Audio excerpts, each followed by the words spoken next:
I will ask a question. What are you doing for the the sovereignty of our country? Because we are losing our sovereignty with mass immigration, but also the constitutional crisis that is happening in our country. They don't speak about that. Nobody has a question about the constitutional crisis that is happening in Alberta right now and in Quebec in a couple of months. Which policies Carney must do to be able to preserve our country united and free. And there's a chance that this country will disappear if Alberta vote yes or if Quebec vote yes. I don't know what will happen with our country. So question about the future of Canada, the sovereignty of our country, and the fight for keeping our country and being sure that Alberta will be happy here in Canada. As you know, Carney signed an agreement with Premier Smith. Nothing is happening there. They were supposed to have more economic and resources development, and that's not happening. And I believe that if they don't have any solution in the near future, more people will vote on the yes side. So that may be, and the mainstream media are not asking questions like that. They're taking for granted that the Canada that we know will stay like that and won't change in the next couple of years. But yes, it may change for not the better if we are losing Alberta or Quebec. Hi, and thank you for being there. I'm Mike, and this time, Paul Micucci and I are joined by one of the most outspoken and controversial figures in Canadian politics, Maxime Bernier. At a time when Canada's political landscape is shifting fast with rising costs, global instability, and growing frustration with the establishment, Bernier is still pushing a message that rejects both the Liberals and Conservatives, arguing that Canada needs a complete reset. But here's the reality. After a brutal 2025 election where his party support collapsed to under 1%, and with polling today still showing the PPC on the fringe, the question is no longer just about his ideas, it's about relevance. Can Bernier rebuild? Is there still a lane for his brand of politics in Canada, or has the movement peaked? Let's get into it with Maxime Bernier.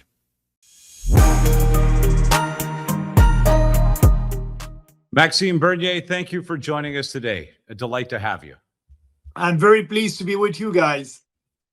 Well, look at us here. As I mentioned to you just before we began, the Liberal convention is underway in Montreal. Quebec is lit up with the Liberal red at the moment, at a time where I think probably like many Canadians, you've been watching the crossing of the floor syndrome that is happening and shaking your head. I'm wondering what your perspective is on that, and what are the Conservatives going to do about this? What's happening over there? Yeah, I've said a long time ago that the Conservative Party of Canada and the Liberal Party of Canada, they are like the same on the very important issues for the future of our country. And actually, that's why I'm not so surprised that you have conservative MPs who are crossing the floor to the Liberals. They want to do that maybe just for their personal future. Maybe Carney did offer them a new position in his government. We will see that in a couple of months. But that being said, when they're doing that, they are not respecting the wish of their voters. And that's why, if you look historically, when you have an MP who is crossing the floor to another party, they were not able to be reelected after that. And that's historic. Nobody was able to be elected after crossing the floor. So if you look at these MPs who cross the floor, maybe they decided that would be their last mandate, their last term, and maybe they won't be a candidate at the next general election, and they're doing that for their own pension. As you know, if you're a minister in a government, your salary will increase. If your salary increase, your pension will increase. So they're doing that not for the right reason, but also it can be easier for them to go to the Liberals with Mark Carney because on some issues like, deficit, spending money that we don't have, foreign aids, corporate subsidies, all that, it's like the conservative, they agree with that. And Polyev did a campaign about that, not cutting any corporate subsidies, not doing anything about the climate hysteria. So it's the same with Carney and the Liberals. And for me, the People's Party, we will be ready when the election will come. But that being said, I believe that it will be only in 3 or 4 years, and that's a little bit disappointing. Now, what do you think about the Canadians' opinion on floor crossing? I mean, constituents must be outraged, and certainly we're seeing it in our comments on a daily basis that this almost seems unconstitutional or undemocratic. And it also seems to, I hate to say it, it seems to show the cracks in the armor of a party that's had a longstanding, position here in Canada. Yeah, no, you're right about that. Like you, I think it's undemocratic. And that's why these MPs, when they are crossing, they're not able to be reelected. People in these ridings are upset, and they have a good reason for that. But in our parliamentary system, that's something that can happen. It's the first time, I believe, that we have so many people who are crossing the floor, and the impact would be huge, because that would be a difference between a minority government and a majority government. So that's why not only people in these ridings who may be upset, but Canadians also, because we didn't vote for a majority Liberal government. Well, Yeah, thanks. Hey Max, I wanted to go back a little because prepping for this show, I actually was very impressed, and I didn't know, and because I hadn't gone back and read your bio per se. You're a lawyer. You worked for a national bank. You got a great background.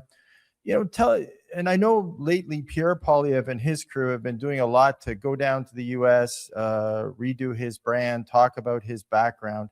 And pretty much a guy who came out of high school, went to university, and then went right into government. You did it the other way. And I think that, I was very impressed when I read your bio. Talk to me a little bit, because, the first thing that jumped out at me when I read your bio was, why does this guy go into politics? You had a good career, you're humming along. You had very impressive, you're in the C-suite of some major Quebec companies. You're doing very well, a big law firm to start your career. I'm a CPA by trade. I know the deal. Why do you, and I know the family. So talk a little bit about that, because, for our viewers, I'd like you to learn a little about you and understand, because I think that's super important to the story of what you're trying to do. Yes, absolutely. You're right about that. I'm not a career politician, contrary to Polyev.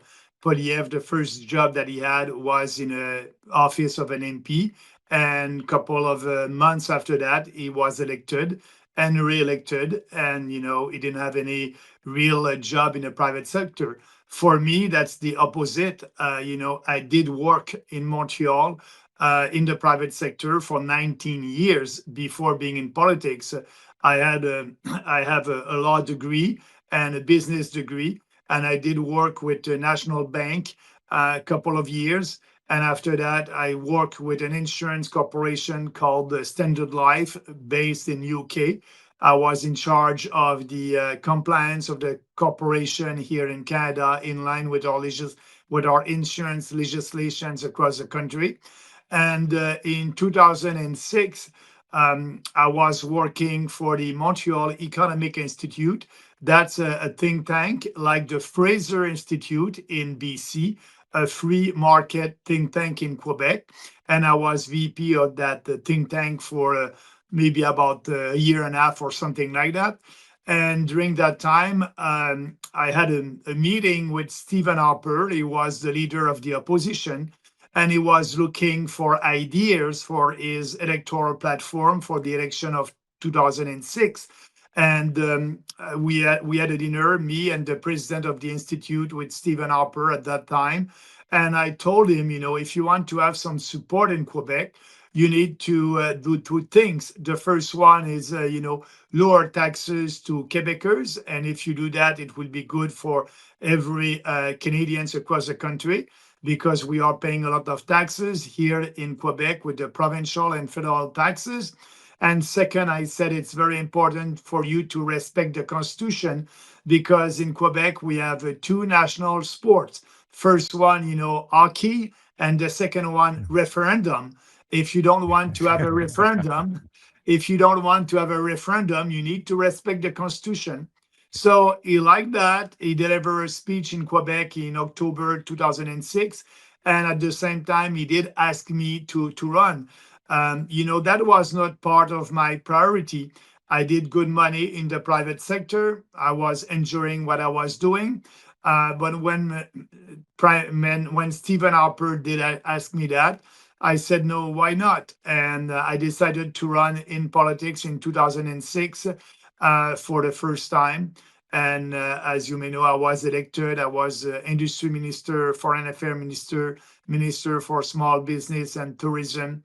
And I did participate in the leadership contest in 2016, 2017. And I didn't win with 49% of the vote. And, a couple of months later, the party was not for me a real conservative. And I said at that time, the Conservative Party of Canada is morally and intellectually corrupt, because they don't want to tackle the real issues. And they were doing at that time, and they're still doing politics by polling and focus group instead of pushing the real conservative free market ideas. And so I didn't win the leadership with my electoral platform that was based on four principles: individual freedom, personal responsibility, respect, and fairness. And when I quit the Conservative, we created the People's Party with the same kind of electoral platform that I had during the leadership contest. So for me, that's why I was able to have an economic platform that was very credible, because of my past in the private sector before, as working in a bank and working in the financial sector. So yes, you're right. I'm not a career politician. I was elected for 13 years, and I didn't win my election as the leader of the People's Party in 2019. And I'm fighting to be back in Parliament. We'll see what will happen at the next general election. We have, and it's interesting, we have some by-elections coming up, and we've done a couple of shows on by-elections, and it's interesting how, given the Iran war and tariffs and everything going on, how these have been kind of put in the back burner. They're very quiet about it. What's your thoughts on the by-elections? And quite frankly, is that an opportunity for the PPC to get a seat here, to come through? Because I want to talk about constitutional monarchies in a minute, but to me, that this is the first opportunity that's popped its head. There's changes abroad. The environment's changing. So give me your thoughts on the by-elections for a minute. Yes, there's three by-elections, and actually we have a candidate in every riding for these by-election. I was with them 2 weeks ago in Toronto and in Montreal in Terrebonne. It would be very, very difficult for us to win in Toronto in these two ridings. As you know, that was two Liberal ridings. I believe that Carney will be able to keep these ridings.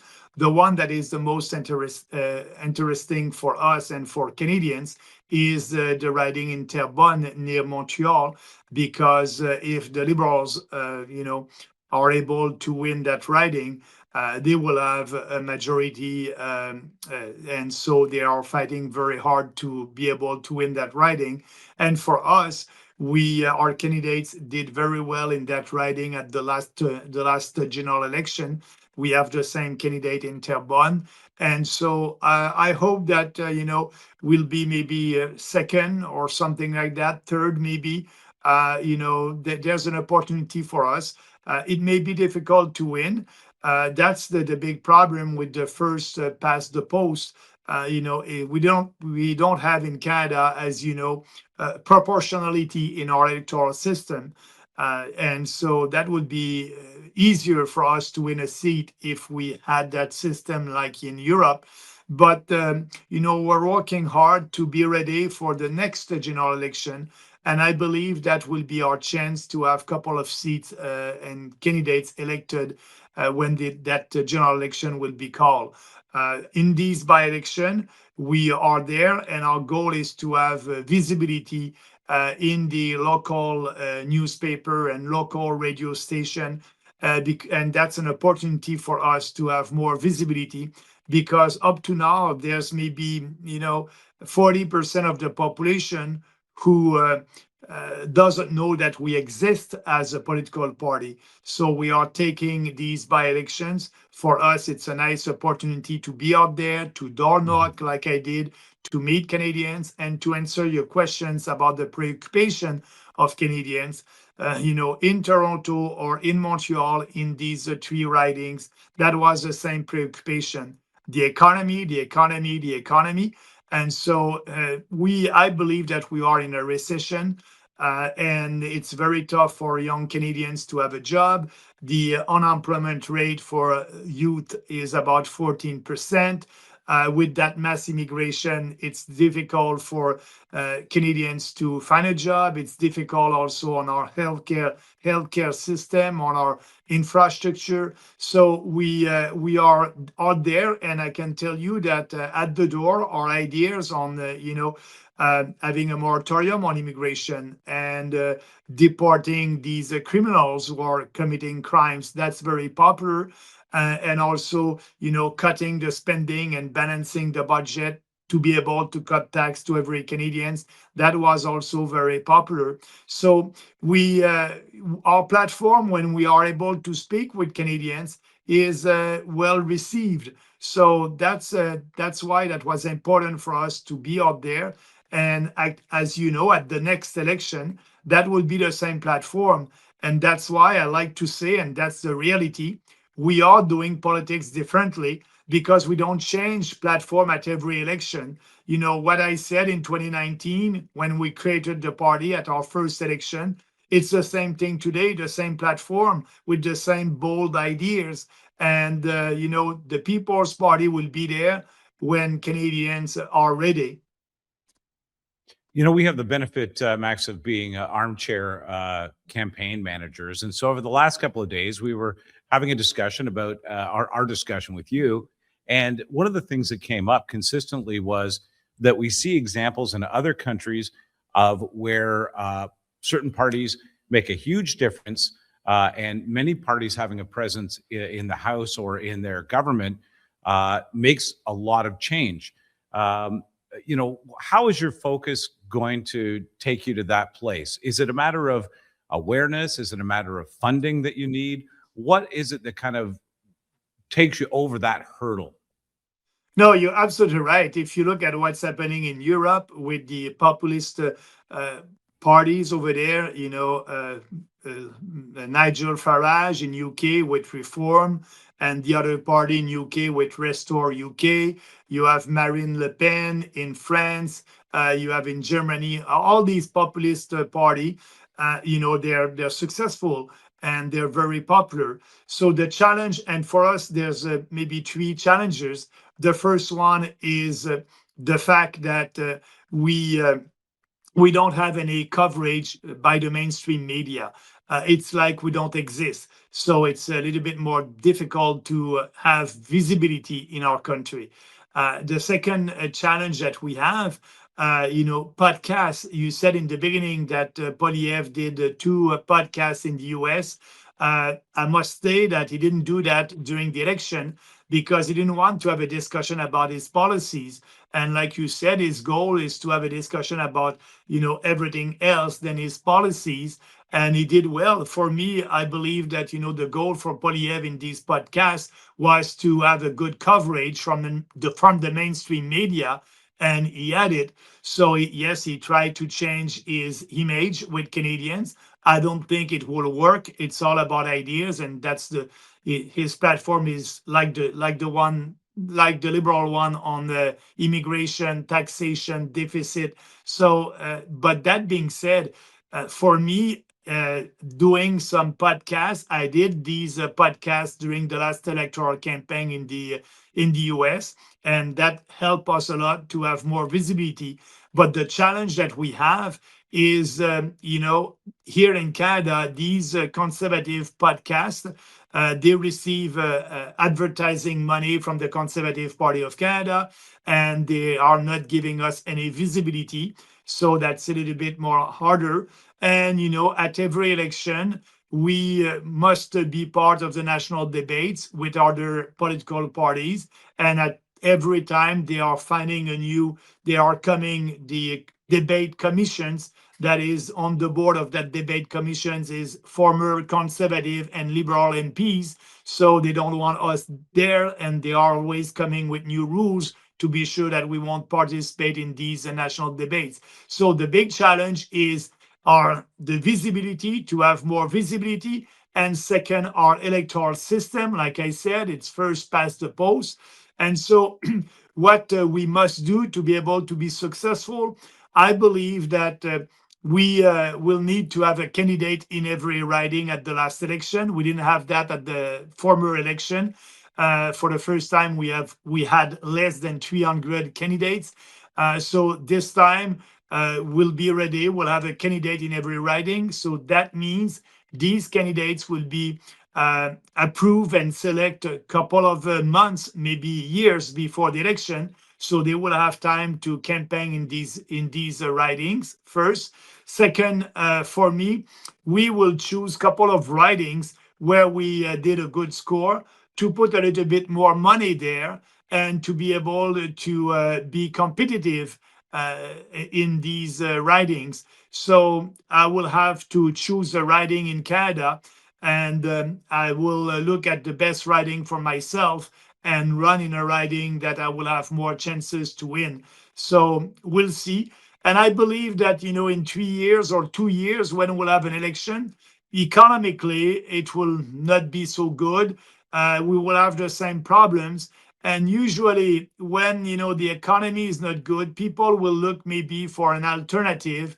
And, we are gaining credibility by saying the same thing and being true to our platform and telling the truth with based on facts. And I believe, that credibility will come, and more people will recognize that, we are doing politics differently and we are serious about these issues. And so when everything is going on very, it's very tough for everybody, I believe that they may be more focused to look at another options and will be there. So yes, but it's encouraging because that wind that is coming from Europe will come to Canada. It's a question of time. And that's why, we just need, I said to our candidates, be focused, speak about our platform, educate Canadians on our issues. Our time will come, and we just need 1 or 2 candidates to be in Parliament. And at that time, we'll have that visibility, and we will be able to start that common sense revolution. Max, yeah, and I think that's very well said.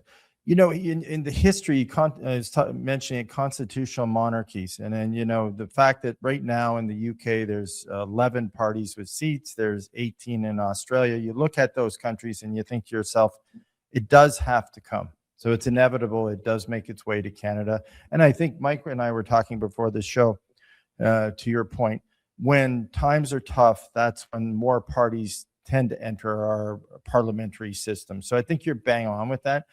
I think what's missing, and we talk about it on every show, like time and time again, it's an integrated plan for Canada. And what's missing is, how are resources tied to energy? How are affordability of homes tied to resources and energy? How are they all interconnected? And what are our actual integrated goals? And Australia, I don't know if I just talked to a friend of mine from Australia the other day, and he's telling me about some of the things they did and decisions they made a decade ago that are actually coming to bear, and the fruits of their labor are happening now. I think that's the big thing that I'm always coming up with on these shows as we talked about politics and plans. How do you like, as your party, How do you see that and the integrated plan amongst themselves? And the thing I like about, talking to you, and I was so excited when you came aboard, I just did a show on lithium, right? Which, lithium in Quebec is so, you would know the resources in Quebec and becoming a resource economy with what's happening in the world right now. I think that is one of the reasons we're also going to see more parties enter the system in Canada.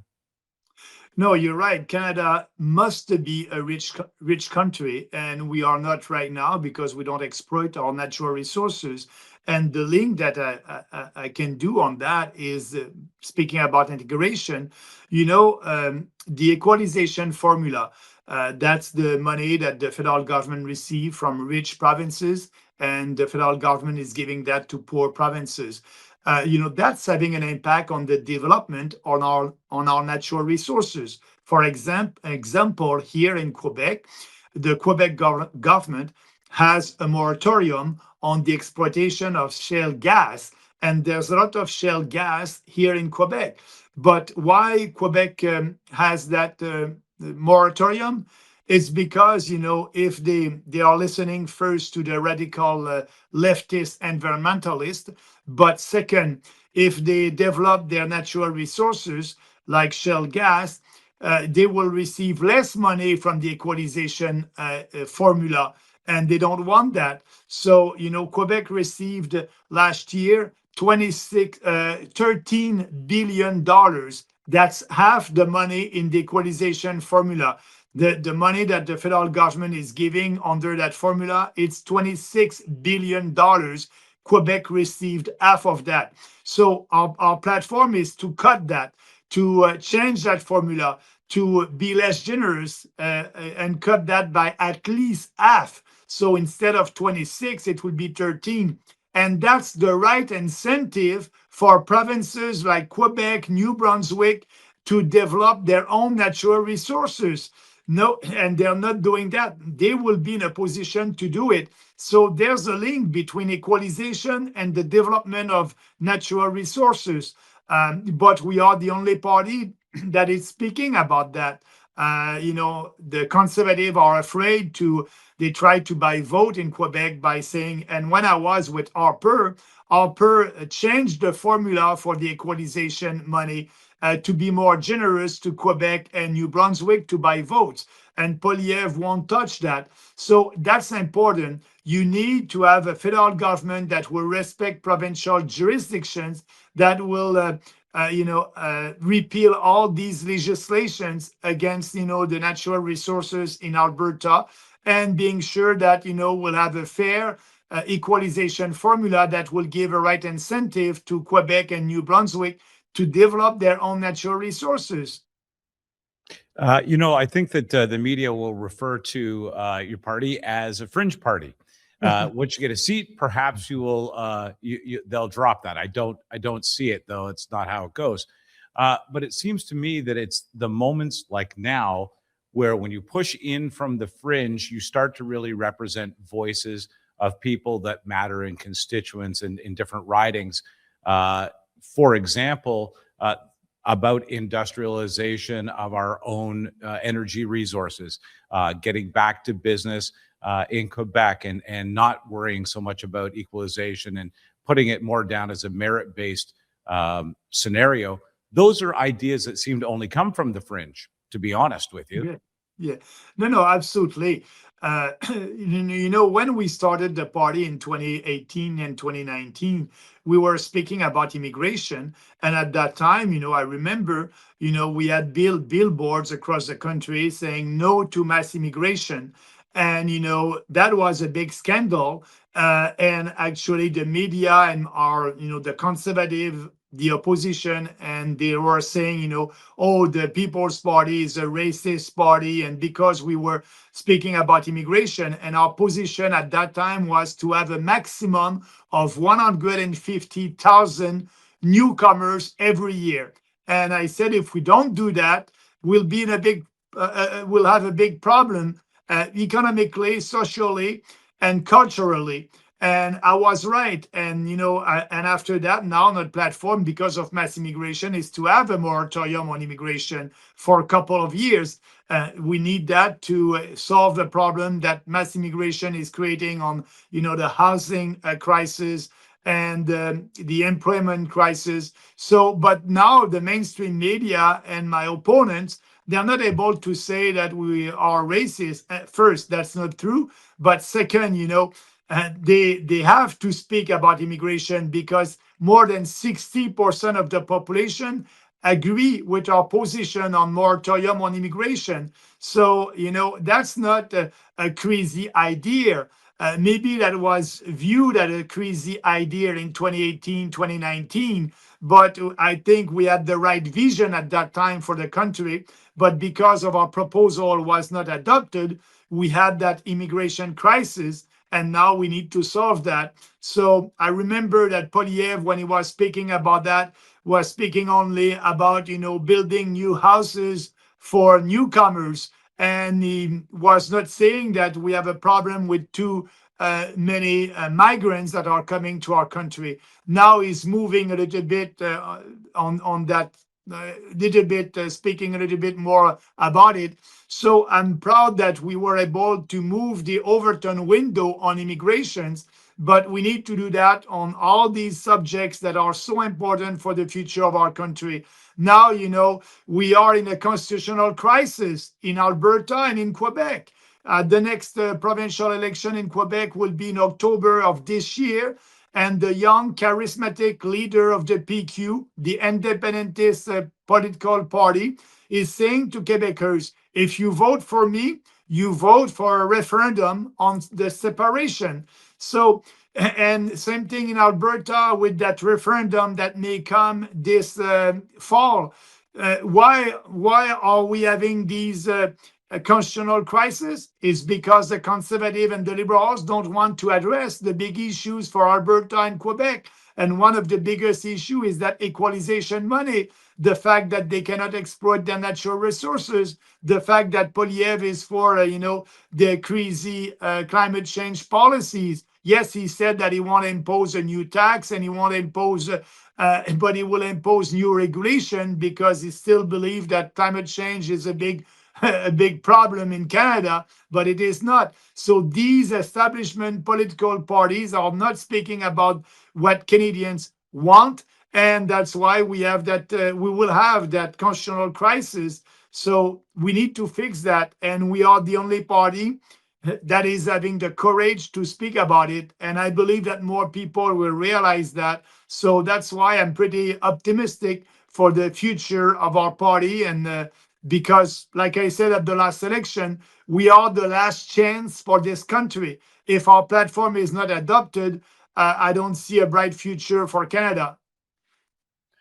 Let's talk about your party for a minute and the team, because as we talk about liberals and conservatives so much, we tend to focus on two individuals. This has become the Carney Polyev parties, and we talk about them. And I think there's room also for another party, so your party, or to come forward, but a team of people. So to me, it's, and you've worked in high level companies, Max. You've worked with big teams, I'm sure.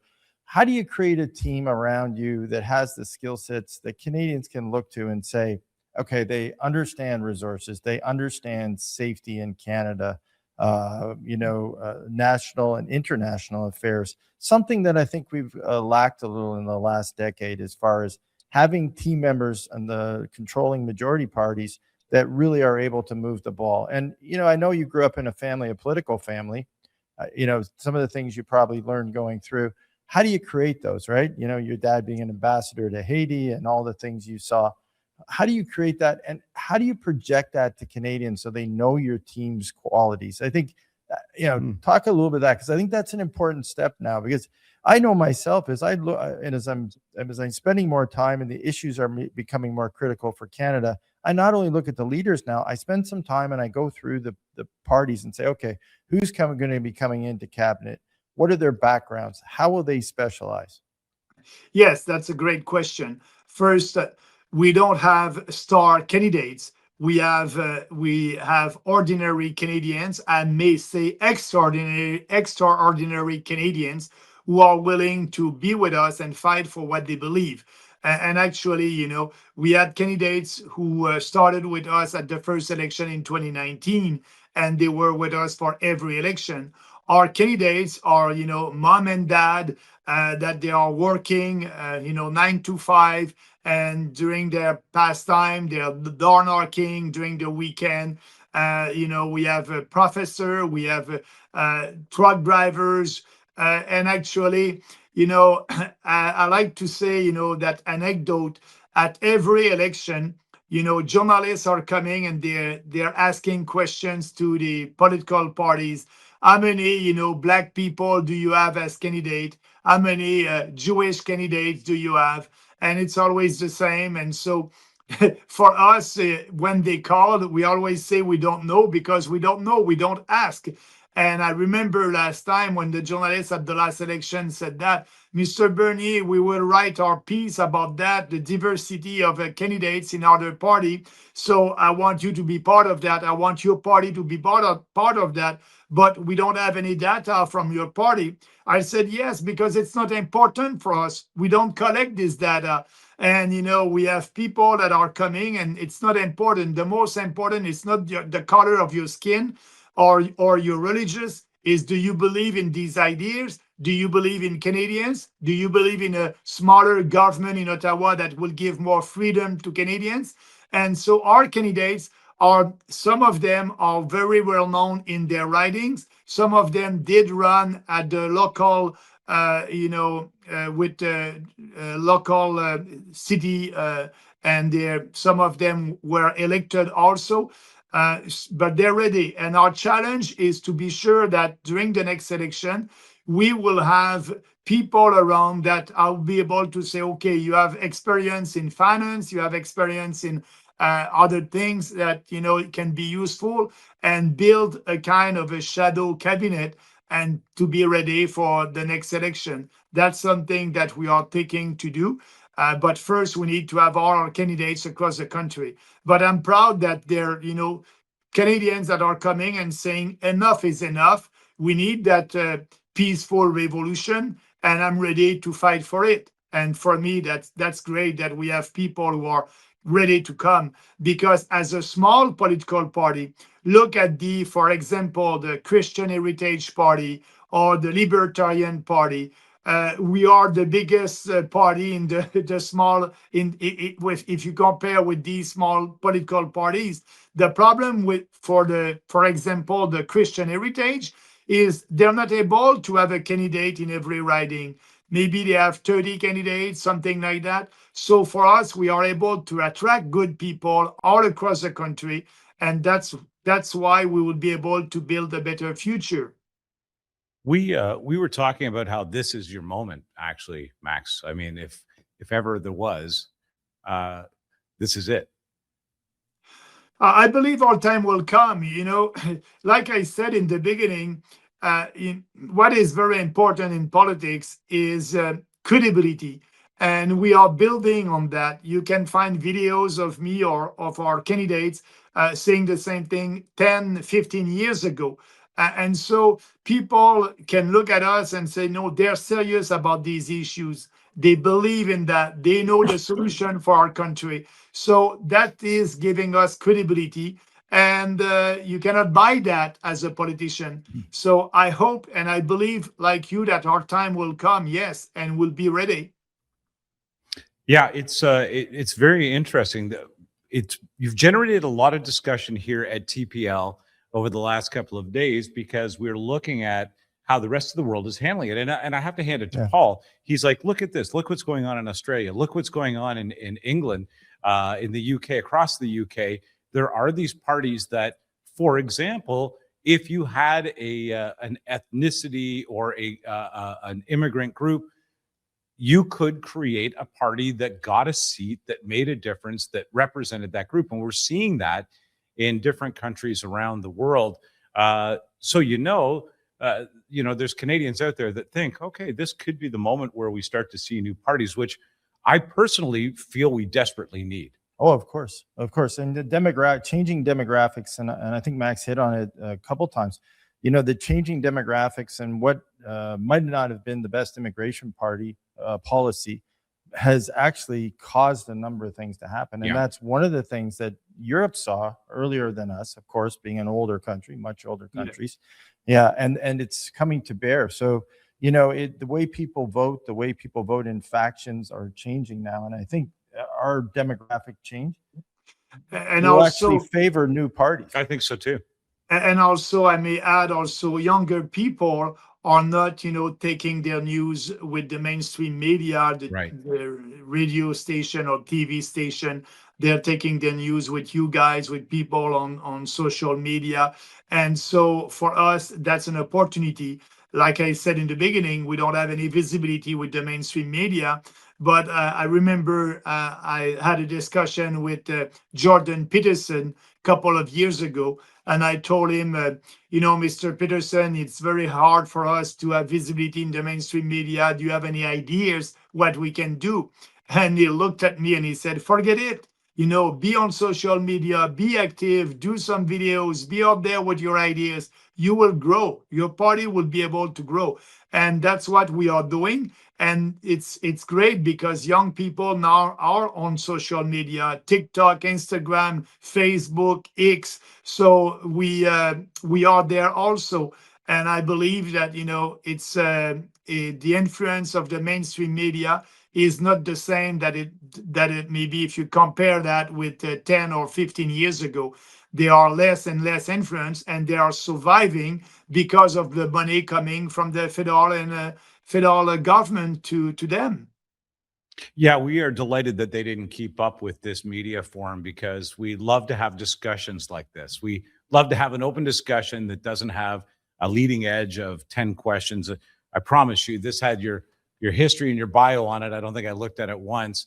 We'd rather have a discussion. I think that non-traditional media is giving more opportunity for that. I wonder if the other two major parties in our country will embrace it a little more. They don't seem to. But on that note, if you wouldn't mind helping me out just for a second, a crew of us are headed off to the Liberal convention in your neighborhood.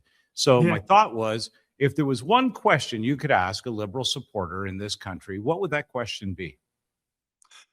To Carney and the Liberals? Yeah. Yeah. But I will ask a question, what are you doing for the sovereignty of our country?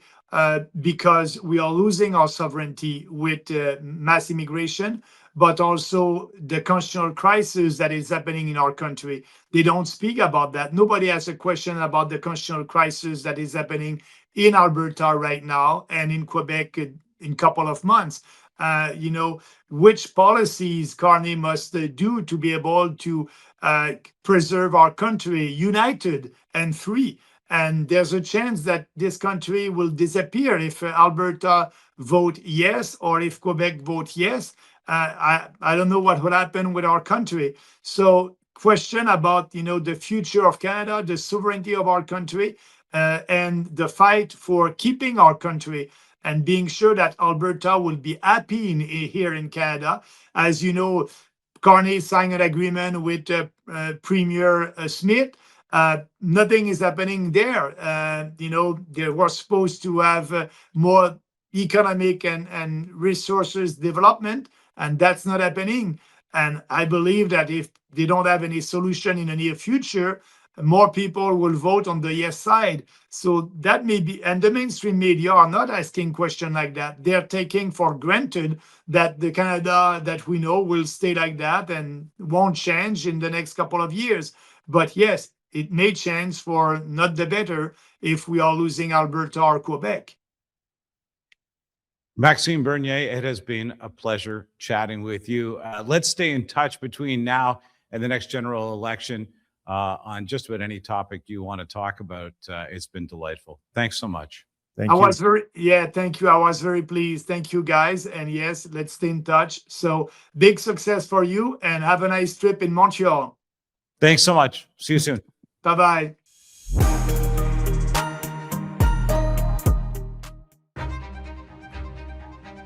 Patriotic means looking out for each other and fixing things together. True patriotism is being in the country you love, surrounded by people you love, and great weather. Being a patriot is being a part of your community and caring for it. It doesn't matter who you are or where you're from, patriotism is the one thing we all share. It's okay to be critical of government and still be a patriot. It's gratitude to your country. Of course I'm a patriot. I'm Canadian. It's my home. Well, actually, true patriot love is the mission.